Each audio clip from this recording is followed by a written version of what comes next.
Monsieur Pádraig go Gaeilge is van Deirdre Deirdre nui. Tá fáiste gon Pádraig agus aine. Tógáil go dóir Monsieur agus tá Deirdre is páiste baldáris ranna fáiste. Ná has mo gal máfi mit maiile clia.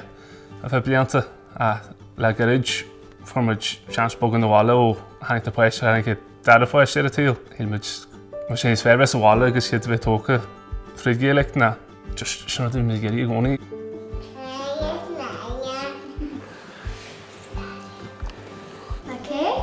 Is it boom breach? There's no bead. Okay, sure. I'm missing her. I'm missing Fanny. She's Franny. Harla se go néidir grómid ag tógáil ar chlann as Gaeilge.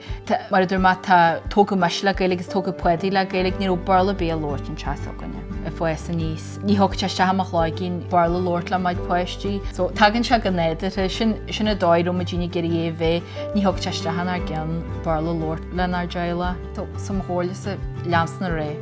Gaeilge Lord le a heile leams na ré leis Coinat leis go ddíra agus mar teiscom sa dús a bhíonn se bród mórdu má heile a thógáil le Gaeilge. Daddy cúir má fásta.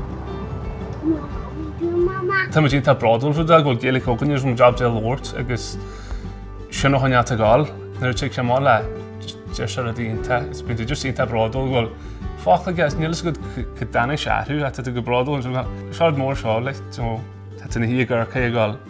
Níos go dainú a fácha le Tá go brodúil seogad le. Just rud ínta fácha na méthe na bhaithe beidir ar Gaelscoil na just rud néidir a tónó cheantar seo agus just sé ínta brodúil tú na hí gur.